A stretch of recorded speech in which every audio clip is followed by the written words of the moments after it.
Año 2020. El Pentágono desclasifica las imágenes de varios avistamientos ovnis de las Fuerzas Armadas de Estados Unidos. Año 2022. Por primera vez en 50 años se volvió a hablar del fenómeno UFO en el Congreso de Estados Unidos. Año 2023. El periodista Jaime Maussan presenta 2 supuestas momias de aliens en el Congreso de México. Noviembre de 2024. Funcionarios de la NASA y el Ejército de Estados Unidos hablan en el Congreso de los Estados Unidos de la posible existencia de seres extraterrestres.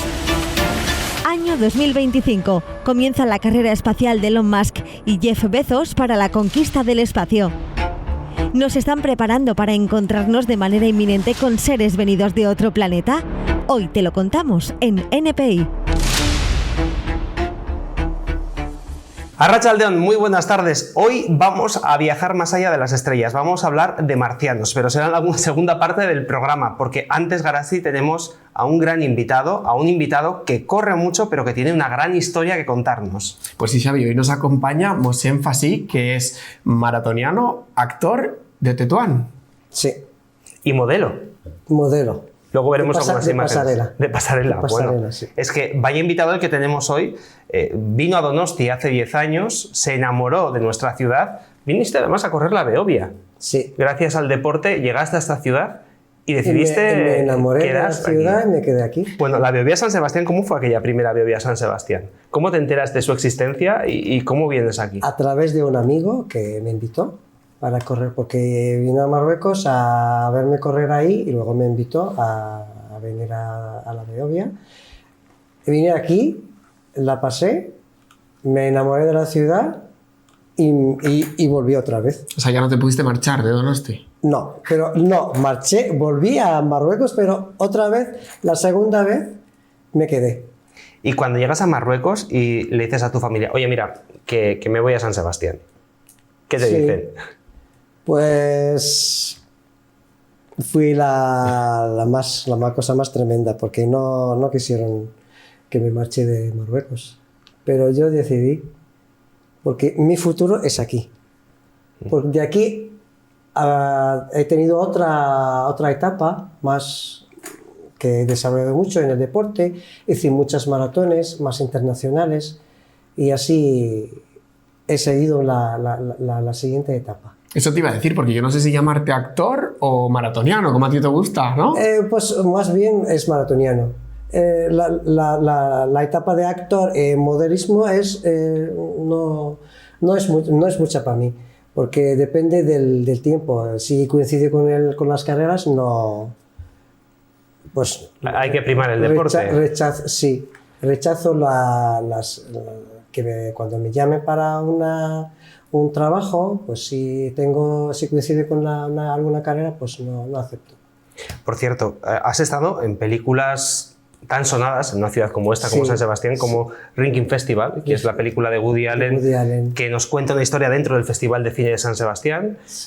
Estuviste como extra, como actor en esa película. Como extra, pero tenía un papel de un director de cine iraní. Y grabé tres días. ¿Y cómo fue aquello? Cuéntame. ¿Cómo se graba con Woody Allen? Porque yo trabajaba en aquella época con la agencia Binay, y porque ellos llevaban el proyecto y llamaron a la gente y me llamaron a mí. Y en el papel, pues me dieron el papel del director de cine. Que, claro, estaba en las fiestas. La mayoría de las escenas que grabé yo en el María Cristina. O sea, que te tocó un buen sitio para grabar. Pues sí. ¿Y Woody Allen cómo es dentro de un rodaje? ¿Cómo era? ¿Él andaba corriendo de un lado para otro? Pero es muy, muy pacífico, muy tranquilo. No, las órdenes las llevan los que están alrededor, pero él es muy, muy conservador. ¿Qué recuerdas de aquel rodaje? Pues fue fantástico. Una experiencia maravillosa. Le vi pasar entre los actores y nos daba instrucciones, pero yo me quedé flipando, mirándole a él. que para mí era un sueño de ver a un director de cine americano tan famoso que tiene 4 Oscars delante de ti es algo... Eres una persona muy cinéfila, por lo que estoy viendo, ¿no? Sí. Un amante del cine también, amante ¿no? del cine, total. Quizás eso ha influenciado, ¿no? Esa Sí, carrera modesta, ¿no? Que hemos tenido. Desde hace muchos años que yo sigo el mundo del cine, de las películas. Soy muy fan de las películas clásicas, sobre todo de la historia, las históricas. ¿Alguna que nos recomiendes, que te gusta mucho? Ben-Hur. Ben-Hur. Ben-Hur. Aunque son 3 horas y medio, pero merece la pena. Bueno, una tarde de palomitas, ¿no, Gara? Que sí. Una tarde de palomitas y nos vemos Ben-Hur. Una tarde de lluvia se pasa enseguida, claro. Sí. Claro. Oye, también te quiero preguntar por un papel que tuviste interpretando a un filósofo en un cortometraje en Córdoba. ¿Cómo fue esto? ¿Cómo fue? Sí, a Averroes vinieron gente de Córdoba que querían hacer un corto sobre Averroes, pero que de algún actor que habla el árabe. Entonces me llamaron a mí y interpreté el papel de este personaje. Hoy vamos a hacer turismo, porque contigo se hace turismo, porque has corrido en tantos sitios. Sí. Y ahora además, bueno... en 4 continentes. En 4 continentes, que no son pocos, y ahora te estás preparando para, en este año 2025, hacer 50 maratones, ¿no? Llegar a 50 maratones, sí. Y en Grecia además, ¿no? En Grecia el origen. El origen, sí. Cuéntame, ¿cómo te has planteado este año 2025? Pues este año, como ya he llegado en Maratón de Londres a 45 maratones, pues he dicho, pues el año que viene tengo que cumplir los 50. Entonces tenía Boston, Madrid, Sydney y Ámsterdam. Entonces la quinta iba a hacerla en Donosti, pero como el nacimiento del maratón era en Grecia, pues decidí de hacerlo en Grecia, en Atenas. Qué bonito detalle, ¿eh? Sí. ¿Con qué ciudad te quedas de todas las que has dicho? Pues porque cada una tiene su... Sí, pero alguna te gustará más que otra. De lo que he visto... Sí, de lo que has visto para correr o... Pues son muchos. ¿No te quedas con ninguna?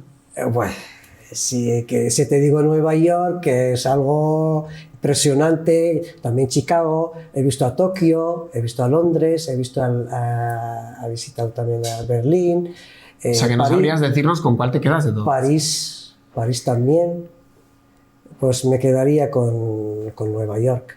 Claro, preparar una maratón de estas características, más allá de la parte física, cuando tienes que moverte a una ciudad tan lejana, entiendo que esto incluye un extra, ¿no? de esfuerzo. ¿Cómo preparas una maratón, por ejemplo, en Japón, como has dicho que has estado? En Japón teníamos que ir antes por 5 días.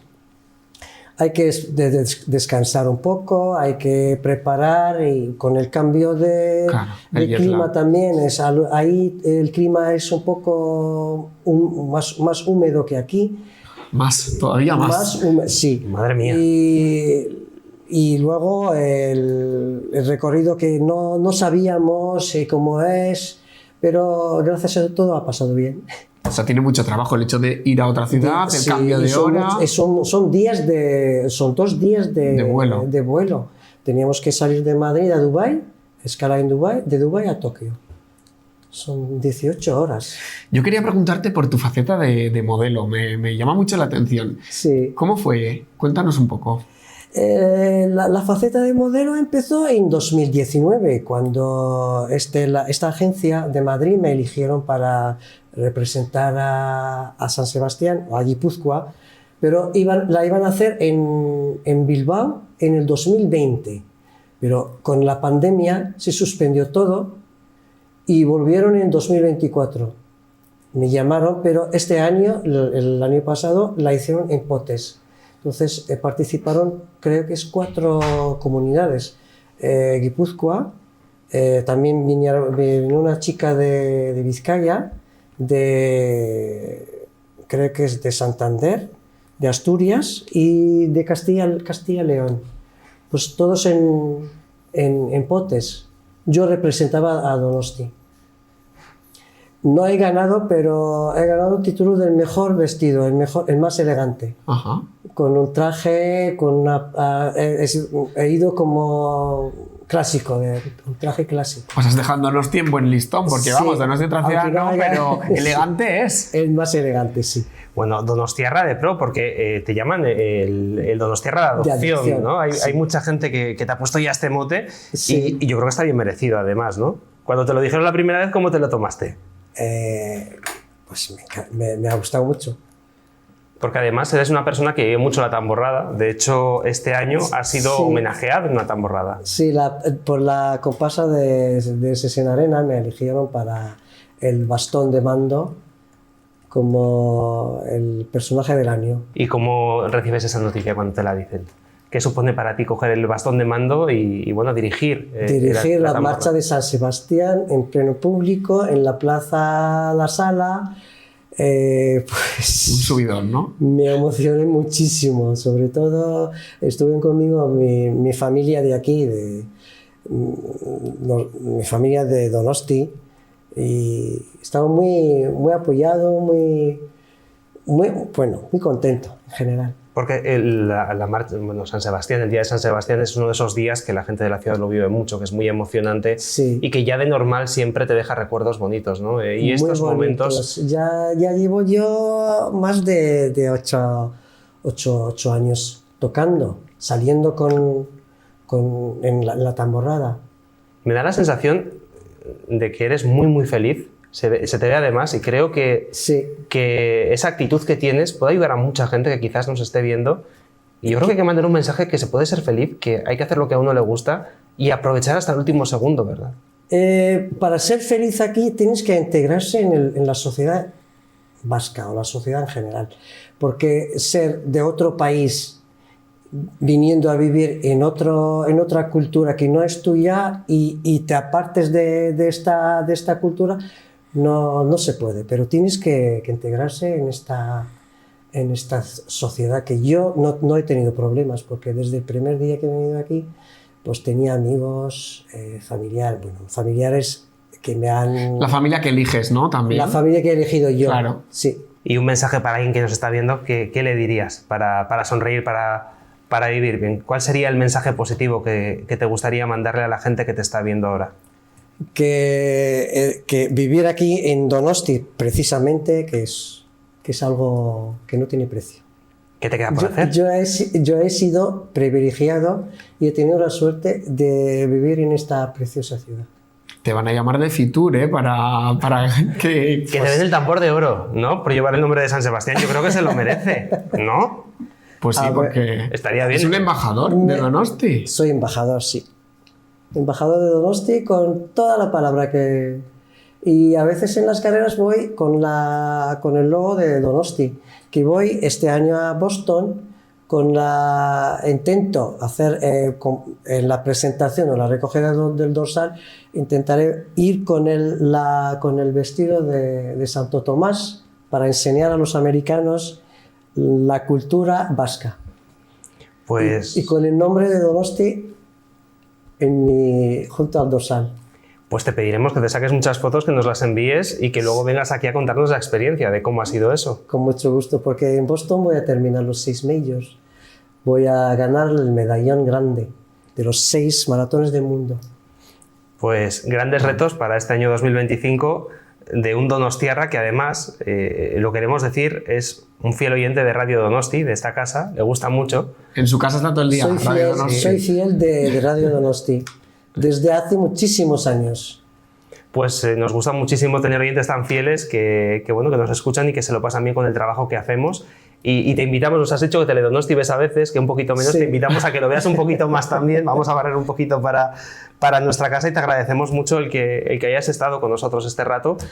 Nos encanta traer a gente que es feliz, que nos sonríe, que nos da este buen rollo y te agradecemos que esa positividad... Yo me siento muy querido en Donosti, porque yo quiero a Donosti y Donosti me quiere a mí. Pues, igual ese es el truco, ¿eh? Sí, probablemente. José Enfasi, muchísimas gracias. Que vaya todo muy bien en este año 2025, que superes todos los retos que te has planteado y, bueno, en Grecia esa maratón número 50, que tenga una muy buena marca. Muchísimas gracias a vosotros por esta invitación y os deseo mucho éxito y a Radio Donosti también igual. Pues en Fasi, todo un Donostiarra de pro. Muchísimas gracias por haber estado con nosotros. A vosotros. Y vamos a continuar ahora mirando a los cielos, ahora sí. Nos cogemos una nave espacial y hablamos de marcianos.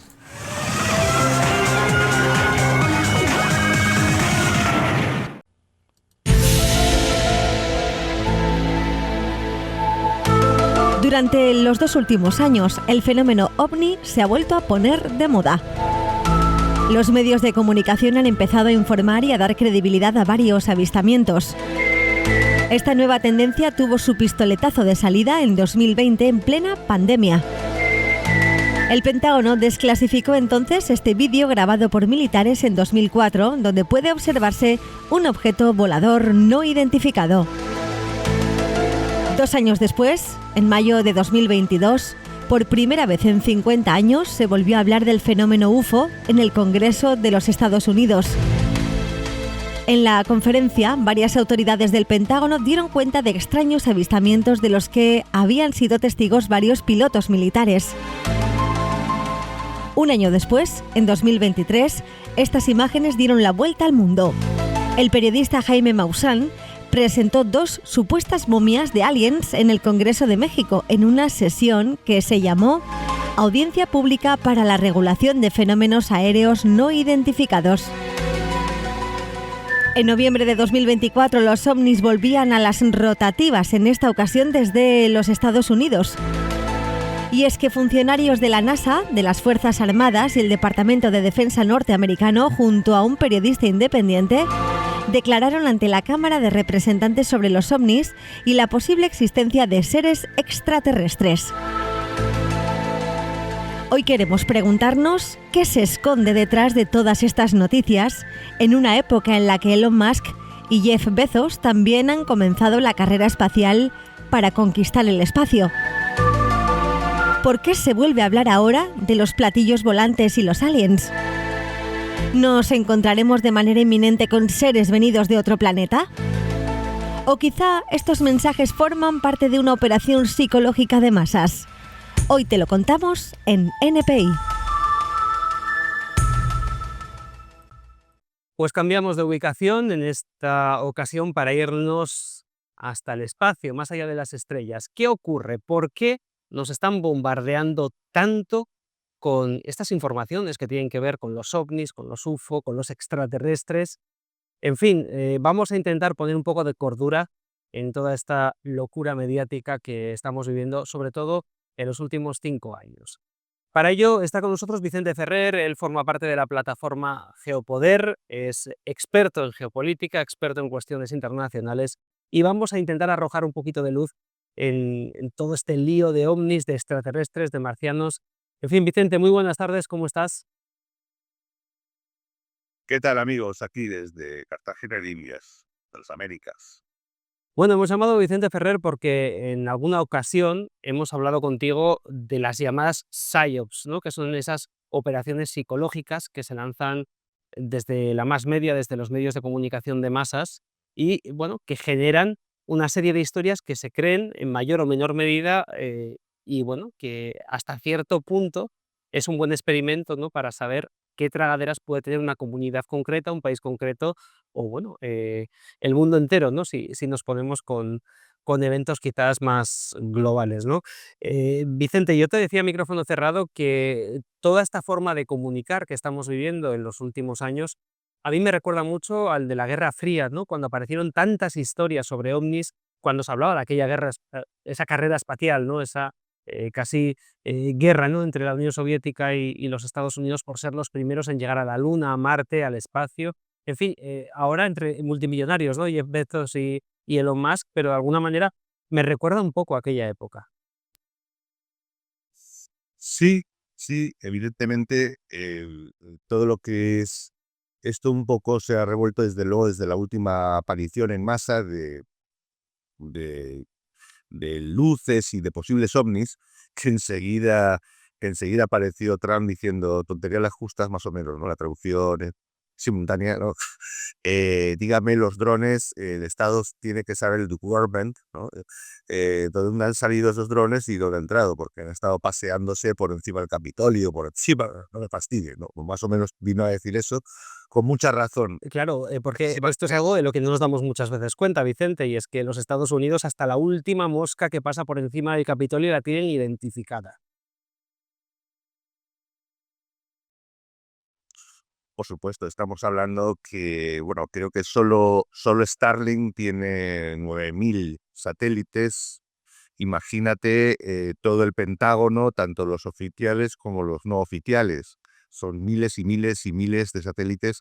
Si ya en los 80 tuvieron capacidad para contrarrestar un ataque nuclear, que es una de las motivaciones, uno de los elementos que destruyó, ¿no? que hizo colapsar a la Unión Soviética, entre otras cosas, ¿no? La necesidad de tratar de alcanzar esa potencia militar y gastar más del 30% de su PIB, y fue insostenible. Pues imagínate ahora, ridículo, ¿no? ¿Te acuerdas también hace un año, 2 años, con los globos, que eran peligrosísimos? Unos globos, imagínate, unos globos aerostáticos de posible origen chino que eran peligrosísimos en Estados Unidos. Unos globos peligrosísimos. Pero, pero vamos a ver, que tiene no sé cuántos miles de satélites hasta artillados con láseres que pueden derribar cualquier presunto cohete, por no decir toda la flota aérea, algunos de sus elementos no están ni, bueno, obviamente, expuestos, ¿no? ni anunciados públicamente. Con todo esto sobre la mesa, Vicente, entonces, ¿por qué nos llegan estas informaciones de que de manera inminente quizás nos vamos a encontrar con marcianos? Sí, sí. Sacaron estos últimos informes como estos objetos, ¿no? De tecnologías. Primero hay que decir que hay tecnologías que evidentemente se ha demostrado que en 10, 15 años se ocultaban. Es decir, eh, yo daba el ejemplo en otros programas de cómo mataron a Pablo Escobar en Colombia con un avión proporcionado con Estados Unidos, con una computadora que era capaz de rastrear todas las señales sobre Medellín, identificar la voz y sin ninguna conexión, sin pinchar nada, y directamente localizar, ¿no? Algo que en los 2007, 8 y 9 todavía era una broma. Y hasta que salió en 2012, 13, ¿te acuerdas? Los Wikileaks y Snowden y toda la apertura de toda esta información que salió, nos enteramos que era posible investigarnos de 1000 formas posibles y que eso era posible, ¿no? Entonces hay tecnologías que se retrasan. Eh, Está también, pues, esas SIOP. Fíjate que ya hay una ley de 1948, la ley Smith-Mundt, por lo cual en esa ley, después de la Segunda Guerra Mundial, indica que, por favor, las SIOP no se deben hacer sobre población estadounidense. Curiosamente, esa ley sale en 1948, un año después del incidente de Roswell, de 1947. Hablando de PSYOPs, ¿No? tenemos que nombrar la que tuvo lugar en España, el famoso caso Humo, que tuvo, bueno, tanto eco en los medios de comunicación.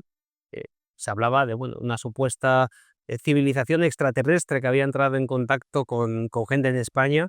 Aparecieron además varios personajes, ¿no? que supuestamente hablaban la lengua de esos supuestos alienígenas, y en fin, fue un caso muy sonado en plena transición.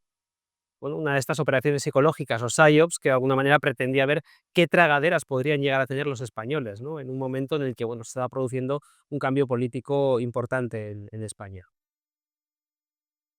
Sí, de hecho, habían hasta escritos cartas que hasta tenían un grado, lógicamente se hacen bien las cosas, un grado de realismo increíble. Es decir, llegaban a describir y lo fue estudiado por algunos ingenieros españoles de la época, y cosas que ponían ahí funcionaban. Luego se identificó con cosas que en los 80, una década o dos después, fueron apareciendo microondas, cosas, ¿no? De ciertos electrodomésticos. ¿Esto qué significa? Obviamente era algo muy elaborado por agencias de inteligencia, que evidentemente no podía ser otra que desde Estados Unidos, dadas las circunstancias, y posiblemente para probar lo que tú has dicho, ¿no? Entonces, de hecho, todo se destapó bueno, entonces habían programas serios, bastante serios, con doctores como Jiménez del Oso que los ponían y tal, y en torno al año 90 todo esto se destapó, se habló cuando empezó al tema de la caída del muro y a destaparse ciertos archivos. Y la ciertas propia es clave, cosas. la Entonces, propia mítica clave, ese programa de debate, también se habló de esta cuestión y se dio credibilidad a algunos avistamientos de humo, para que nos hagamos una idea de hasta dónde llegó este caso. absolutamente, ¿no? Porque, repito, no era un idiota haciendo, no, habían realmente utilización de tal vez hasta prototipos de drones actuales, por supuesto cartas con notas de ingeniería que algunos ingenieros de la época lo analizaban seriamente y algunas cosas funcionaban, repito. Entonces, hasta que un poco todo se fue desenvolviendo, ¿no? Todo fue. Aún así, todavía hay en las nuevas redes actuales programas de gente que está enriqueciendo con el tema de humo, ¿no? Igual que, bueno, podemos los famosos libros de los sabios de Sion, ¿no? Es decir, que fue de la Jrana, o cómo era Jrana, creo que era la inteligencia zarista en 1905 lo lanzó, ¿no? Es decir, y que fue a una publicación que Henry Ford en persona pues difundió enormemente. Y en 1924 creo que fue el Times el que en 1924 destapó que todo eso de los sabios de Sion era una arquitectura, casi un ensayo para aterrorizar sobre el zarismo lo había hecho para aterrorizar sobre gente, sobre todo de ascendencia judía. ¿Por qué? Porque la mayoría de los bolcheviques eran de ascendencia judía, ¿no? Vicente, y a día de hoy, ¿por qué crees que han vuelto a aparecer tantos ovnis, tantas noticias sobre extraterrestres en los medios de comunicación, sobre todo a partir del año 2020, un año que también fue curioso por aquello de la pandemia? En fin, todos sabemos lo que ocurrió en aquellos años tan atípicos, pues es justo cuando aparecen también estas noticias, cuando empiezan a aparecer, y ahora estamos en un punto donde hay un cambio de élites en Estados Unidos y donde además también hay una carrera espacial entre Jeff Bezos y bueno, y también de Elon Musk, que están también peleando, ¿no?, por llegar al espacio cuanto antes. Sí, sobre todo de hacer ver que es necesario esa línea, esa carrera, esa vigilancia del cielo, ¿no? Es decir, que dirían desde esa cultura, desde la antigüedad. No, así es.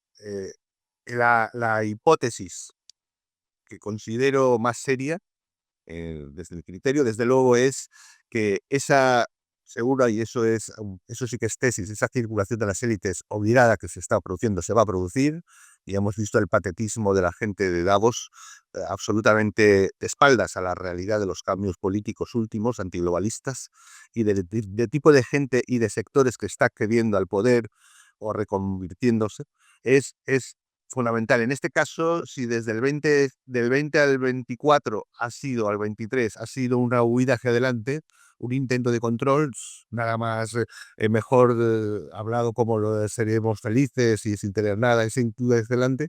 Y los 2 últimos años, sin duda, sobre todo esta última oleada, desde que ya ha sido inevitable el acceso de Trump al poder, es, oye, que estamos aquí, podemos ser poderosos, al menos cuenta con nosotros, ¿no? Un último intento de amedrentamiento, pero creo que son los últimos, los últimos vaos, ¿no?, de una élite, de un control de deep states, de estados profundos que quieren como sobrevivir de alguna forma o negociarlo de alguna forma. Claro, porque esta gente podría ir incluso más allá y montar una más gorda, ¿no? Vamos a recordar un episodio histórico, ¿no?, que es el famoso episodio de la Guerra de los Mundos de Orson Welles, donde a través de una radio, estamos hablando de una radio, claro, eran unos años en los que ni siquiera existía la televisión, consiguieron generar el pánico en Estados Unidos porque estaban leyendo una novela que era La Guerra de los Mundos, donde había una invasión extraterrestre y la gente se creyó que realmente los marcianos estaban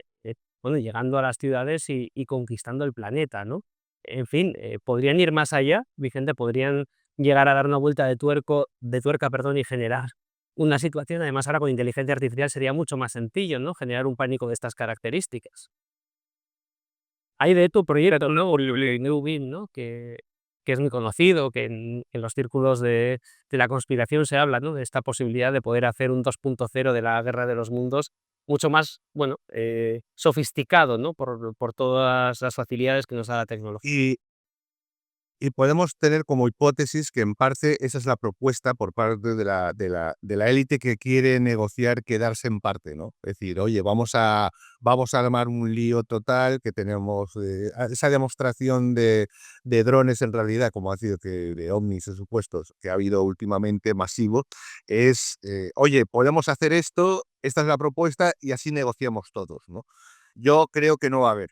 Porque creo que cuando hay una quiebra ahí de paradigma, una quiebra del paradigma, como Thomas Kuhn tiene razón y hay unas incompatibilidades que no van a permitir, afortunadamente. Pero creo que esa es la propuesta. Yo creo que ese avance que hubo de esa masiva invasión de ovnis en las capitales estadounidenses, que resulta que no sabían de nada, es algo increíble. Nadie se va a creer que Estados Unidos no va a saber qué está pasando por encima del Capitolio de la Casa Blanca o de Nueva York. Yo creo que es una posibilidad y es bueno que haya ese rumor, aunque sea exagerado, porque así pone el descubierto que esa es una última baza que se le ofrecerá a Trump y a la gente del poder, ¿no? Y de decir, oye, venga, a todos amigos, hacemos un lío impresionante y ya está. Porque además lo han hecho, se sabe.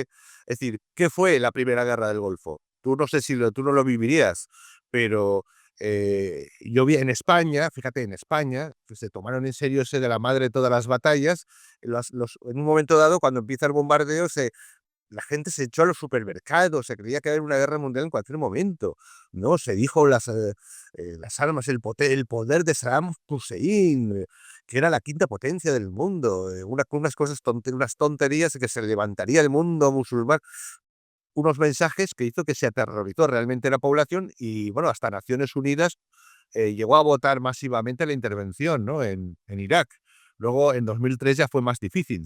Aún así, coló en principio el tema de las armas masivas. Entonces sí que puede haber una utilización, un susto general utilizando cosas falsas, ¿no? Además, fíjate, Y en ese aspecto creo que sí, sí, Vicente, además juegan con una cuestión que, a modo de broma, si quieres, la vamos a traer, ¿no? Y es esta imagen de Expediente X, donde estamos viendo a los dos protagonistas, Hunter y Scully, con ese famoso cartel que aparecía detrás tantas veces, incluso en la propia cabecera del programa, ¿no? Con ese I want to believe, quiero creer, que es, bueno, algo que lo llevamos dentro todos los seres humanos, ¿no? En esa necesidad de creer en algo. Entonces, en una época en la que prácticamente no creemos en Dios porque la religión ha desaparecido, al menos en Occidente, pues cualquier cosa que nos planteen y que de alguna manera nos dé explicación de por qué estamos aquí, pues es algo que solemos querer creer, ¿no? Y con eso también juegan y con eso, pues bueno, pueden generar cualquier cosa. bueno, una prueba más de esa sociedad sin raíces y sin trascendencia. Cuantas menos raíces y menos trascendencia hay, más posibilidad de ser controlada, ¿no?, y manipulada, evidentemente. No era en vano eso del Estado postnacional, ¿no?, que pretendían Soros, Trudeau y Sánchez en aquella foto, ¿no? El Estado postnacional. Pues bueno, esto es parte de eso. Una sociedad de gente sin raíz de ningún tipo y fácilmente moldeable, ¿no? En fin, pues si aparecen los marcianos, estén tranquilos que lo más probable es que sea todo una fake news del tamaño del Escorial. Vicente, lo vamos a dejar aquí porque nos hemos quedado sin tiempo y, como siempre, te vamos a agradecer este rato que nos has dedicado, recordando también la plataforma en la que participas, en geopoder.net. Es la página web de la plataforma donde ofreces información sobre lo que ocurre más allá de nuestras fronteras en el ámbito internacional para comprender lo que ocurre en el mundo geopolítico, entender los movimientos de las potencias mundiales. Sin duda, la referencia es geopoder.net. Gracias, Vicente. Nos vemos en próximos programas. Hasta luego, amigos. Y nosotros hoy cerramos aquí esta retransmisión. Volvemos dentro de 7 días, como siempre, con mucha actualidad y con temas interesantísimos. Que pases un feliz fin de semana.